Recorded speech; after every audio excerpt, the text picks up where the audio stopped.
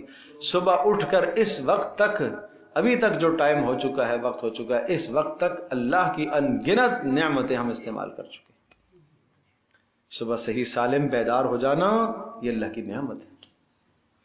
سر سے لے کر پیر تک آزاد دوبارہ سے کام میں لگ گئے, یہ اللہ کی نعمت ہے. اور انسان اپنی حاجت کے لیے, قضاء حاجت کے لیے گیا اور عافیت کے ساتھ, سلامتی کے ساتھ اس سلسلے سے آدمی پار ہو گیا, یہ اللہ کی بڑی نعمت ہے. جو کھانا کھایا ملا اللہ کی نعمت ہے. ہم تو سمجھتے ہیں صرف ایک لقمہ آ گیا, گھر والی نے بنا لیا, پکا لیا, بس ہم نے کھا لیا. ارے نہیں دیکھتے ہو وہ ایک لقمہ جو منہ تک پہنچا, پیچھے کتنے لوگوں کی محنت ہے, پیچھے کتنے لوگوں کی محنت ہے.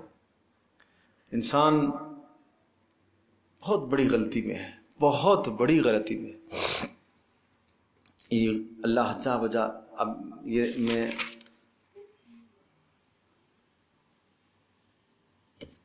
آگے آنے والی آیات میں بڑا تدبر ہے, بڑا غور و فکر کرنے کا موقع ہے اور دعوت دی جائے. دیکھو آسمان کس نے بنایا؟ زمین, یہ مشرکین بھی کہتے تھے, ٹھیک ہے. پانی کس نے برسایا؟ اللہ نے, ٹھیک ہے. یہ بات بھی وہی کہتے تھے, اللہ نے برسایا. اب اس کے بعد مسئلہ یہ آ گیا کہ آسمان و زمین بھی اللہ نے بنائی ہے, چاند سورج ستارے بھی اللہ نے بنائے ہیں, آسمانوں سے بارشیں بھی اللہ نے برسائی ہیں, یہ سب کچھ اللہ نے کیا ہے. روزیاں کون دیتا ہے؟ اللہ. لیکن تھوڑا سا معاملہ یہ ہے کہ میں کام کرتا ہوں تو کھاتا ہوں, یہ آ گیا شرک, سمجھے نا. اور قرآن نے اس کو اتنا کھولا ہے اس بات کو, اور اسی لیے پہلے والے وہ مقدمے کہو بتاؤ کہ جس طرح سے تم سمجھتے ہو کہ آسمان بنانے میں, زمین بنانے میں اللہ اکیلا ہے. نمبر 2, تمہیں پیدا کرنے میں اللہ کیا ہے؟ کوئی اور شریک ہے؟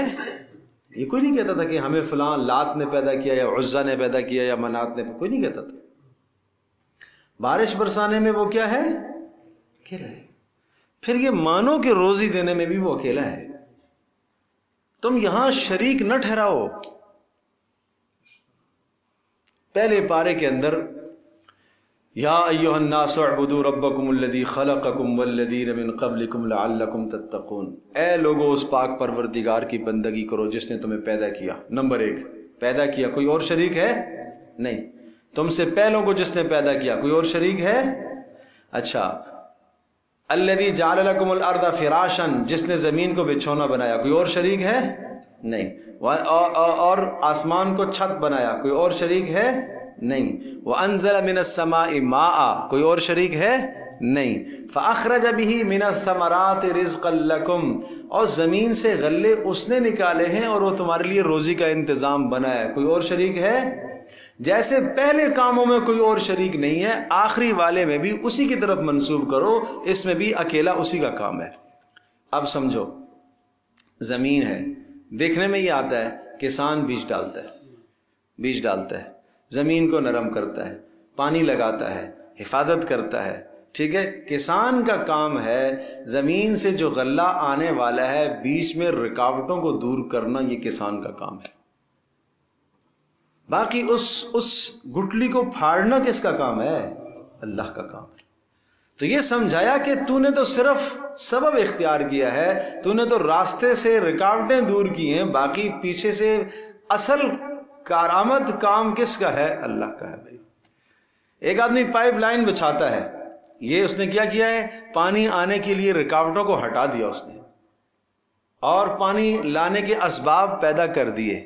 بھائی جب تک پیچھے سے پانی ٹینکی سے کھلے گا نہیں, وال نہیں کھلے گا, آئے گا. ایک آدمی کہے بھائی نہیں بھائی میں نے تو کر لیا, یہ تو سارا کام میں نے کیا, بھائی میں نے کیا.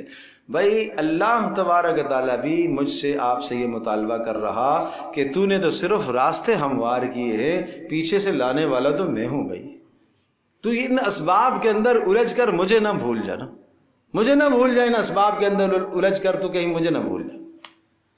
یہ ہے توحید کا مطالبہ، یہ ہے تقاضا توحید کا، یہ تقاضا ہے ہم سے۔ اپنے آپ کو بھی شریک نہیں کرنا کہ نہیں میری محنت ہے تو ہوا۔ تم یہ سمجھو، یہاں تک کہوں گا، میاں بیوی کا آپس میں میلاپ ہونا، اس کے بعد اولاد کون دیتا ہے؟ اللہ دیتا ہے۔ صاف صاف فرمایا، افرائیتم ما تمنون اانتم تخلقونه ام نحن الخالقون، تم جو بامی ملاپ کرتے ہو اس کے بعد اولاد ہم دیتے ہیں یا تم کرتے ہو؟ اولاد کو ہم پیدا کرتے ہیں یا تم نے پیدا کیا اس کو؟ خالق ہم ہیں یا تم ہو؟ اور حضرت عیسیٰ علیہ السلام کو بغیر باپ کے پیدا کر کے دکھایا کہ ہم اسباب کے محتاج نہیں۔ آدم علیہ السلام کو بغیر ماں اور باپ کے پیدا کر کے دکھایا اور سمجھایا کہ ہم اس کے محتاج، البتہ ہم نے دنیا میں اسباب رکھے ہیں، ہم نے اسباب کے ساتھ جوڑا ہے معاملے کو، چونکہ امتحان ہے تمہارا کہ ایک سبب جائز ہوگا، ایک سبب ناجائز ہوگا۔ اب ہم آپ سے کہیں گے کہ جائز راستے سے اس سبب کو اختیار کرو، ناجائز کی طرف نہ جاؤ۔ بات سمجھے نہیں سمجھے؟ زمین ہے، کسان اس میں بیج ڈالتا ہے، فصل اگتی ہے۔ ایک صورت یہ کہ اپنا خریدا ہوا بیج ہو، اپنی زمین میں ڈالے، اپنا جو ہے وہ پانی، اپنا جو ہے ملکیت کا پانی ہو، اور ایک یہ کہ بیج بھی چوری کر کے لایا، زمین بھی کسی کی قبضہ کر کے کیا ہے، اور پانی بھی کسی کا، بیج تو وہاں پر بھی اگے گا۔ یہ جائز راستہ تھا، وہ ناجائز راستہ تھا۔ امتحان اسی چیز کا نام ہے کہ ہم نے اسباب کے ساتھ جوڑا ہے تاکہ تمہارا امتحان رہے، ورنہ ہم قادر ہیں، جیسے آسمان کو ہم نے بنا دیا، زمین کو بنا دیا، سب چیزوں کو بنا دیا، بغیر اسباب کے ہم رزق دینے کی قدرت رکھتے ہیں۔ بات سمجھے نہیں سمجھے؟ پانی کے لیے اسباب ہم نے بنائے ہیں، لیکن ہم بغیر اسباب کے محمد رسول اللہ صلی اللہ علیہ وسلم کی مبارک انگلیوں سے چشمے جاری کر سکتے ہیں۔ یہ اسباب، تو یہ اللہ تبارک تعالیٰ کی قدرت کو سمجھو، اور اللہ پاک کی توحید کو سمجھنے کی ضرورت ہے۔ اپنے آپ کو بھی مت شریک کرو کہ میری دکان ہے، میں ملازمت کرتا ہوں تو تبھی تو کھاتا ہوں نا، بچوں کو تو کھلاتا ہوں۔ کیا کہہ رہے ہو تم؟ یہ کہو میں سبب ہوں، میں ذریعہ ہوں، میں سبب ہوں، اللہ نے مجھے سبب بنایا، کھلاتا اللہ ہے، اللہ ہی دیتا ہے، اللہ ہی دیتا ہے۔ اب آ جاؤ،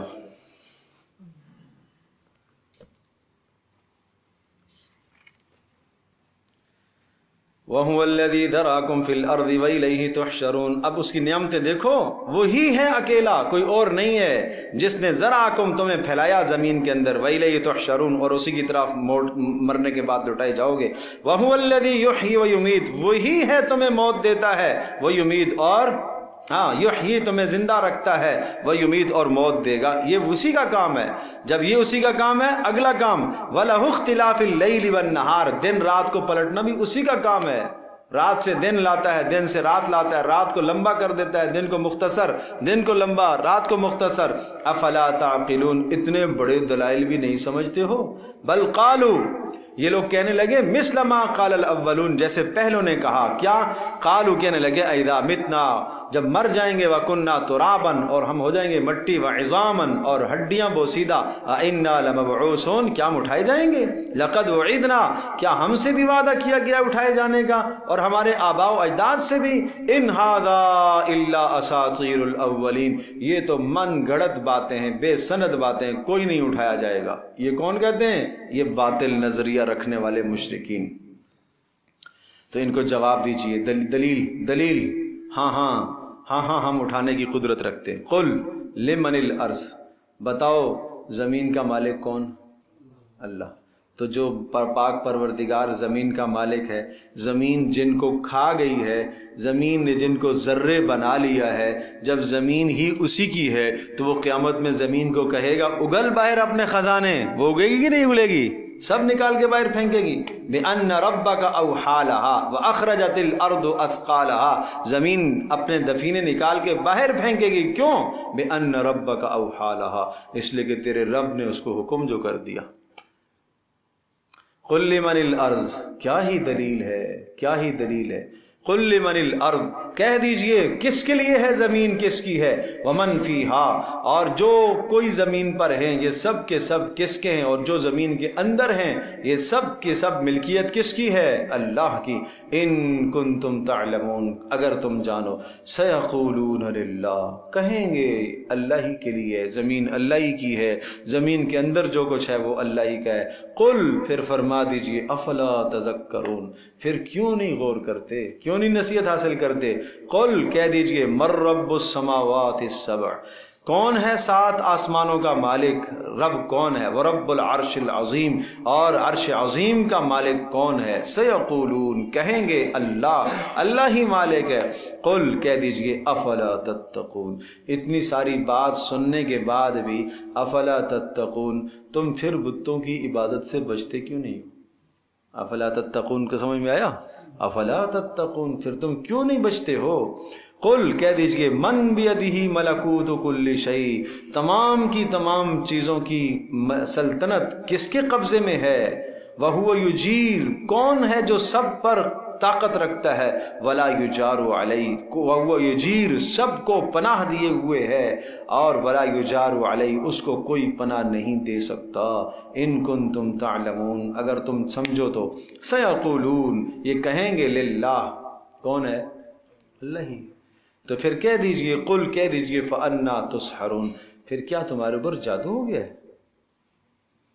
اللہ اکبر، اتنے ٹھوس، اتنے وزنی، ایسے زبردست دلائل کے بعد بھی نہ سمجھنا، سمجھو کہ اس پر جادو ہے، پھر پاگل ہے وہ، اللہ اکبر، بل اتیناہم بالحق وانہم لکاذبون، ہاں ہم نے تو حق بیان کر دیا لیکن یہ ظالم جھوٹے ہیں، متخذ اللہ من ولد، سن لو، یہ لات، عزا، منات ہیں، یہ کہتے تھے نا منات منان کی مؤنث ہے، سمجھو بھائی، اور لات الہن کی مؤنث ہے، عزا عزیزن کی مؤنث، عزیز اللہ کا نام، عزیز کی مؤنث ہے، اور ملائکہ اللہ کی بیٹیاں ہیں، تو کہہ دو متخذ اللہ من ولد، ارے اللہ نے نہیں اپنی اولاد بنائی، وما کان معہ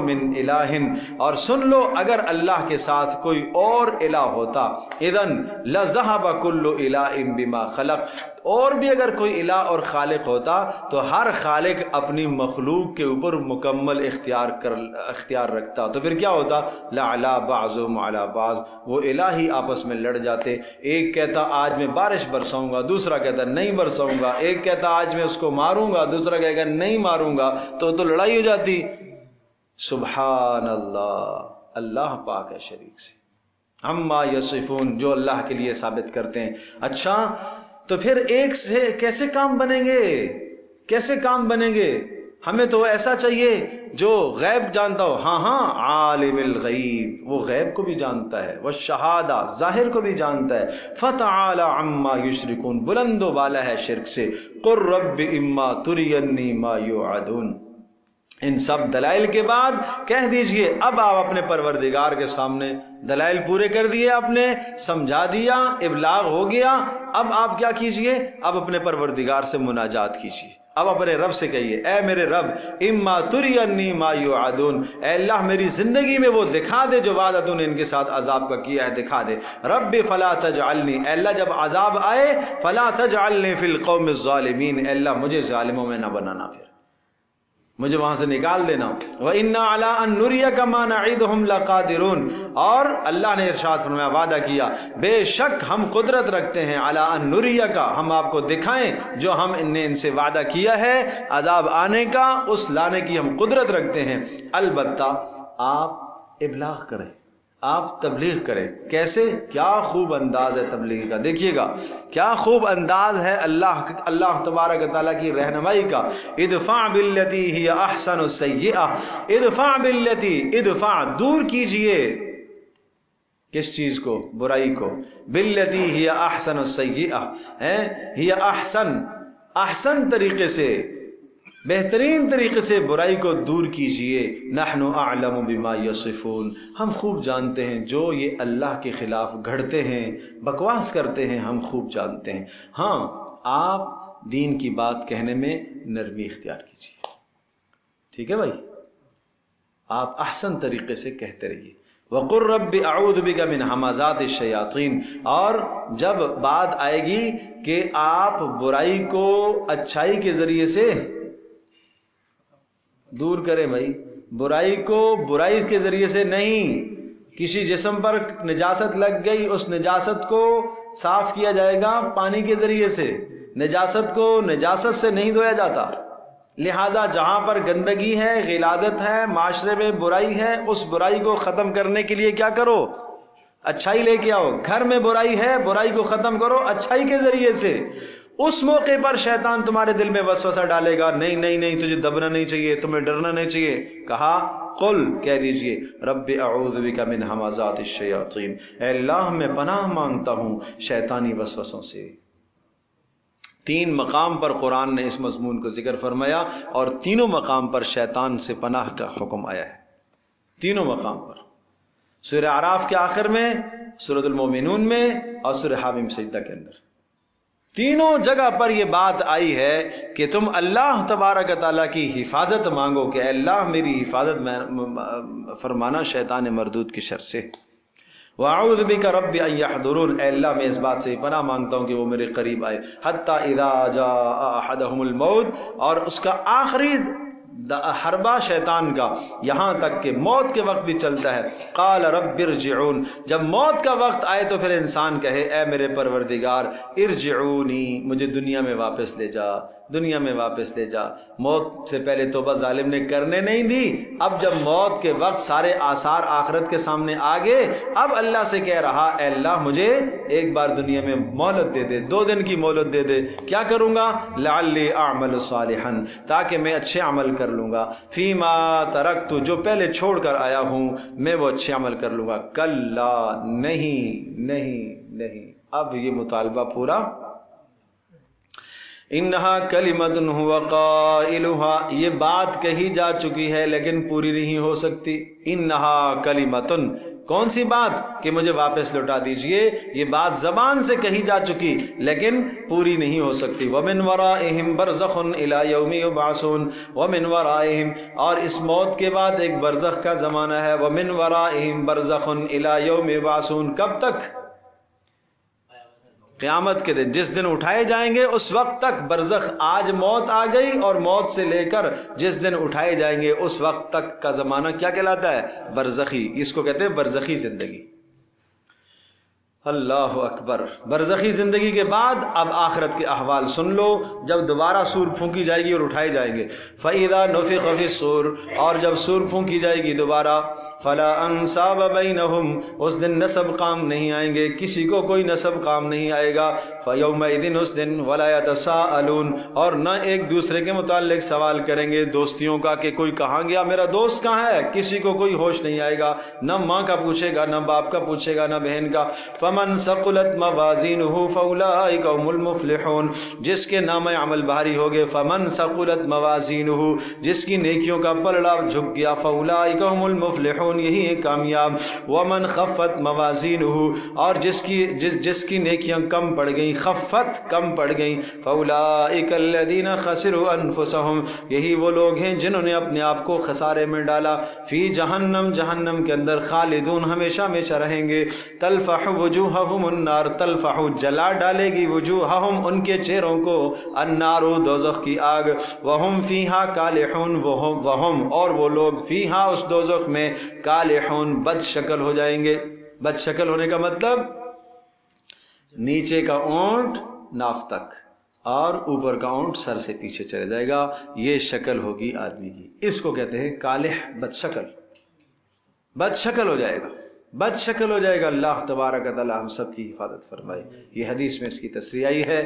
اور پھر کہا جائے گا یہ منظر جب ہو جائے گا پھر کہا جائے گا الم تکن آیاتی تتلا علیکم، کیا نہیں آئی تھی میری آیات تمہارے پاس. تتلا علیکم، تلاوت کی جانے لگی تھی تمہارے اوپر، دنیا میں تلاوت کی جاتی تھی. فکنتم بہا تکذبون، تو میری آیات کا کیا کرتا تھا؟ انکار کرتا تھا. تو میری آیات کی تکذیب کرتا تھا. یہ پیغام ہے ہر انسان کو آج بھی اپنے گھر میں یہ پیغام اللہ کے واسطے سناؤ بھائی. اپنے گھر میں یہ پیغام اللہ کے واسطے سناؤ، بہنوں کو، بھائیوں کو، والدین کو، سب کو یہ پیغام سناؤ۔ قیامت کے دن یہ سوال آپ سے ہوگا۔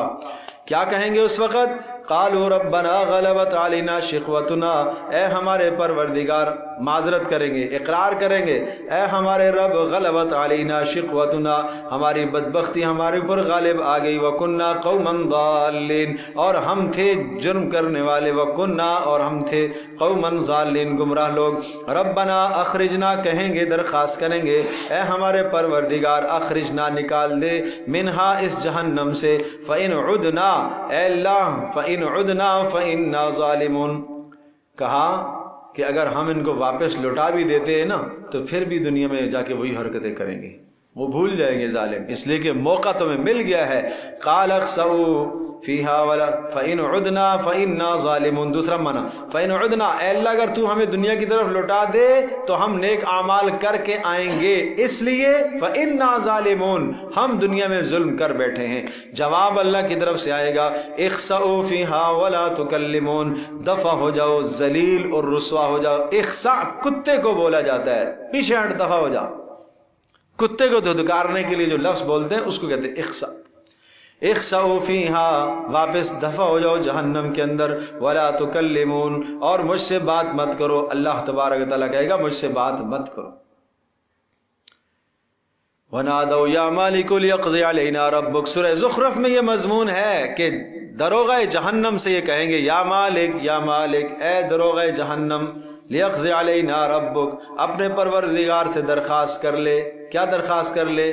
کہ یخفف عنا یوما من العذاب، ایک دن عذاب ہلکا ہو جائے۔ پکاریں گے، پکاریں گے، پکاریں گے، 1000 سال تک پکارتے رہیں گے، اس لیے کہ وہ تو جو دروغہ جہنم نہ سنے گا نہ دیکھے گا، نہیں دیکھے گا، نہیں سنے گا۔ 1000 سال کے بعد وہ پوچھے گا کیا کہہ رہا ہے، کیا کہہ رہے ہو؟ پھر یہ کہیں گے کہ اپنے پروردگار سے کیا، یخفف عنا یوما من العذاب، ایک دن عذاب ہلکا کر لو، ایک دن کی چھٹی عذاب کی دے دو۔ قالوا اولم تک تأتیکم رسلکم بالبینات، جواب میں آئے گا، فرشتے کہیں گے کیا تمہیں رسول نہیں آئے تھے تمہارے پاس؟ کیا بتایا نہیں تھا تمہیں کسی نے؟ کیا تمہیں کسی نے نصیحت نہیں کی تھی؟ کیا اللہ کا کلام کافی نہیں تھا؟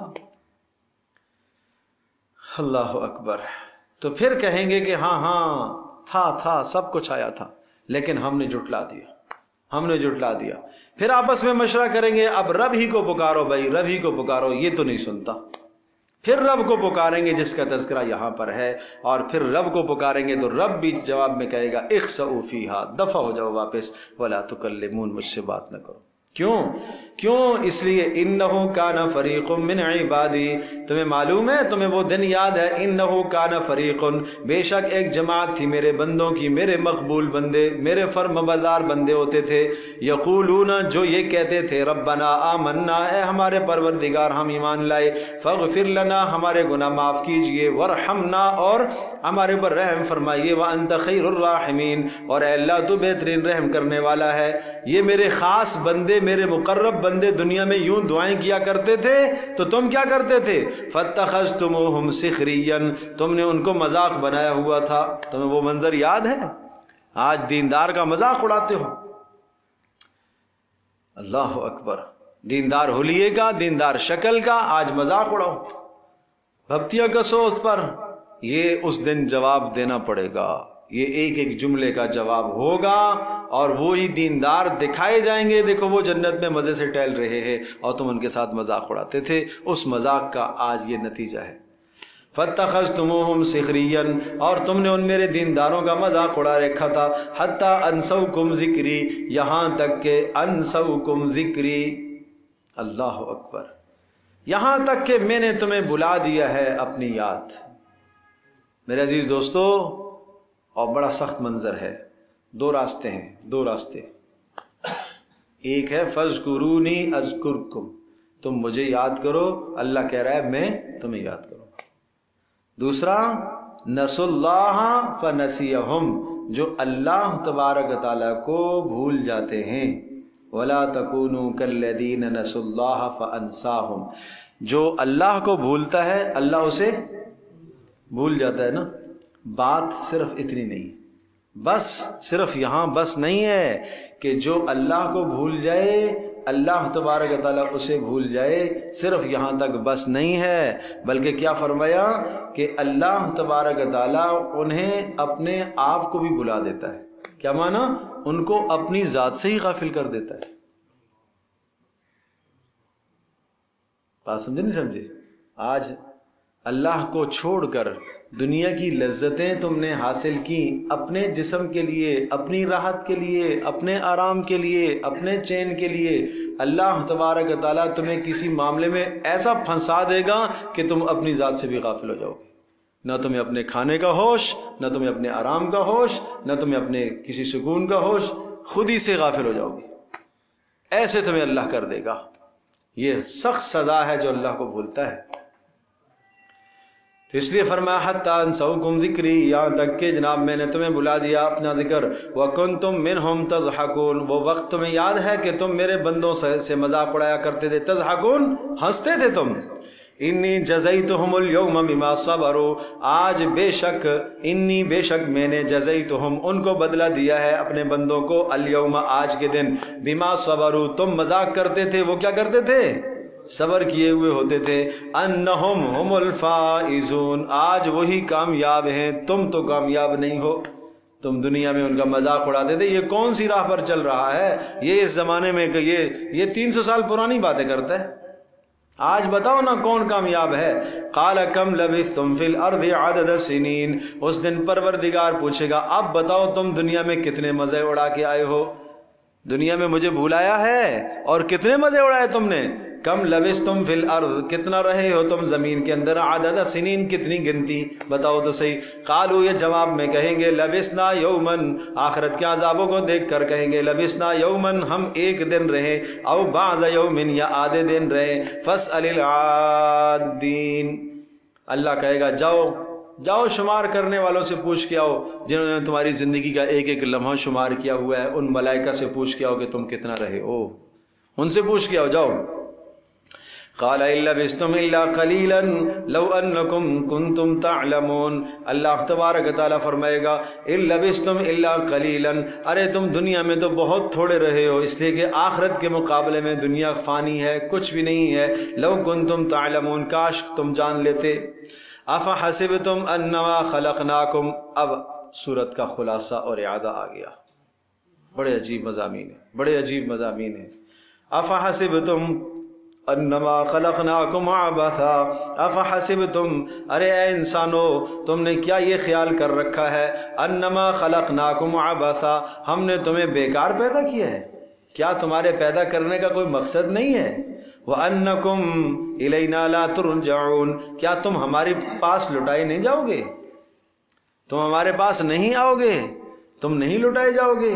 ضرور لٹائے جاؤ گے بھائی۔ کہاں تو زندگی گزار رہا ہے، کہاں شب و روز تمہارے صرف ہو رہے ہیں، کیا تو میرے پاس لٹایا نہیں جائے گا؟ اس شخص کا کیا کہیے کہ جس نے شام کو اپنے مالک کے سامنے پل پل کا حساب دینا ہے، پائی پائی کا حساب دینا ہے، کون سا پیسہ کہاں سے کمایا، کہاں خرچ کیا، صبح سے لے کر 8 گھنٹے جو تو نے میرے پاس گزارے، 8 گھنٹوں میں سے ایک ایک منٹ اور سیکنڈ کا حساب دو، یہ اللہ پاک حساب پوچھے گا اس طرح سے۔ فتعال اللہ الملک الحق، اللہ تبارک و تعالیٰ بلند و بالا ہے شرک سے، اور پیچھے جو بات گزری ہے عبث اور بیکار پیدا کرنے سے اللہ بلند و بالا ہے۔ الملک الحق، وہ سلطنت کا بادشاہ تو وہی ہے، برحق ذات وہی ہے، لا الہ الا ہو، اس کے سوا کوئی بندگی کے لائق نہیں ہے۔ اسی پر پوری صورت تھی، صرف اسی کی بندگی کرنی ہے، اسی کو اپنا رب ماننا ہے، اسی کو حاجت روا مشکل کشا ماننا ہے۔ رب ماننے کا معنی یہ ہے کہ تدریجاً کمال تک پہنچانے والا وہی ہے، میں صرف تربیت کا ذریعہ ہوں، بچے کو جوان کرنے والا اللہ ہی ہے، میں تو ذریعہ ہوں، میری روزی وہاں سے آ رہی ہے، میں نہیں کما رہا، میں تو ایک ذریعہ کر رہا ہوں، میں تو ایک ذریعہ ہے، میں تو راستے سے روڑے جو اٹکانے والے روڑے تھے ان کو دور کر رہا ہوں، میرا تو یہ کام ہے، باقی اصل تو اللہ کر رہا ہے۔ یہ نظریہ رکھو بھائی۔ رب العرش الکریم، عرش کریم کا مالک، ومن يدعو مع اللہ الہا آخر، اور سن لو اچھی طرح سے پیغام سن لو، ومن يدعو مع اللہ، اور جو پکارتا ہے اللہ کے ساتھ الہا آخر، کسی اور کو الہ بناتا ہے، اللہ کے ساتھ کسی اور کو الہ بنا لیتا ہے، سن لو، اور لا برہان لہ بہ، اس کے پاس کوئی دلیل بھی نہیں ہے، فإنما حسابہ عند ربہ، اس کا حساب تو اس کے پروردگار کے پاس ہے، اسے حساب دینا ہے، اسے حساب دینا ہے۔ انہ لا یفلح الکافرون، نتیجہ یہ ہوگا کہ کامیاب نہیں ہوں گے کفر کرنے والے، کبھی بھی کامیاب نہیں ہو سکتے۔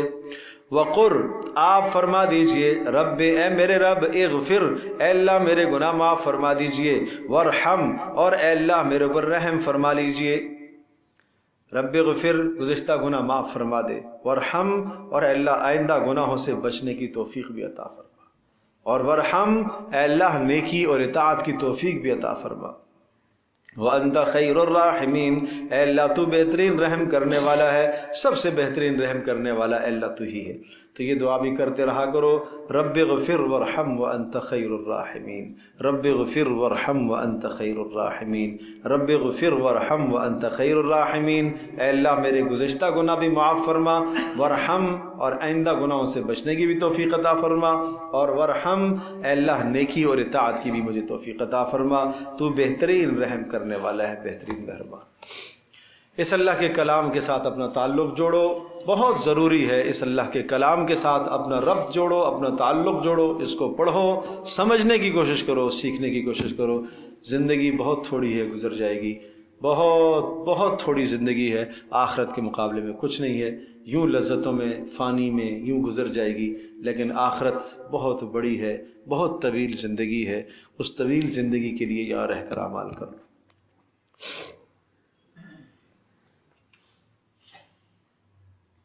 الحمد للہ رب العالمین، والصلاة والسلام علی سید الانبیاء والمرسلین وعلی آلہ وصحبہ اجمعین۔ اللہم انا نسألک الہدی والتقی والعفاف والغنی، اللہم انا نعوذ بک من الفتن ما ظہر منها وما بطن، ربنا لا تجعلنا فتنة للقوم الظالمین ونجنا برحمتک من القوم الکافرین، اللہم استر عوراتنا وآمن روعاتنا۔ اے اللہ ہماری اس مجلس کو قبول فرما، ہم سب کے گناہوں کو معاف فرما۔ اے اللہ اس قرآن کے پڑھنے اور پڑھانے، سننے سنانے کو اپنی بارگاہ میں قبول فرما، ہم سب کی بخشش کا ذریعہ بنا، ہم سب کے والدین کی بخشش کا ذریعہ بنا، ہم سب کے گھر والوں کی بخشش کا ذریعہ بنا، پوری امت مسلمہ کی ہدایت کا ذریعہ بنا۔ اے اللہ ذریعے کے طور پر ہم سب کو قبول فرما۔ اے اللہ قرآن و سنت کی خدمت کے لیے ہم سب کو قبول فرما، ہم سب کے مالوں کو، ہم سب کے اولادوں کو، جانوں کو، سب کو اے اللہ اپنی بارگاہ میں قبول فرما۔ اے اللہ شرف قبولیت سے ہم سب کو مالا مال فرما، ریاکاری سے، دکھلاوے سے ہماری حفاظت فرما۔ اے اللہ حوادثات سے اور حاسدین کے شرور سے اے اللہ ہماری حفاظت فرما۔ اے اللہ اپنی وسعت کے مطابق، اے اللہ اپنی شان کے مطابق اے اللہ اسباب عطا فرما۔ اے اللہ تیرے دین کی خدمت ہم کر سکیں، تیرے قرآن کی ہم خدمت کر سکیں، اے اللہ اس کے لیے ہمارے لیے جگہ کا انتظام فرما۔ اے اللہ غیب سے اسباب پیدا فرما۔ اے اللہ جو کام ہم کر رہے اپنی بارگاہ میں قبول فرما۔ اے اللہ ہمارے ادارے کو دن دگنی رات چگنی ترقی نصیب فرما۔ اے اللہ جتنے شرکاء اس تفسیر میں شریک ہو رہے ہیں اے اللہ سب کا شریک ہونا قبول فرما، ماؤں بہنوں کا آنا قبول فرما۔ اے اللہ اپنے قیمتی وقت کو لے کر آتی ہیں سب کا آنا قبول فرما، سب کے گھروں میں رحمتوں کو نازل فرما، برکتوں کو نازل فرما، اولادوں کو نیک صالح بنا، اپنا مطیع اور فرما بردار بنا۔ اے اللہ گھروں میں جہاں تلخیاں ہیں اے اللہ ناچاکیاں ہیں، اپنے فضل سے اپنے کرم سے محبت میں تبدیل فرما۔ ہم سب کو اے اللہ دلوں کو صاف رکھنے کی توفیق عطا فرما، شرور سے ہماری حفاظت فرما۔ اے اللہ ہماری دعاؤں کو قبول فرما، وصلی اللہ تعالی علی خیر خلقہ۔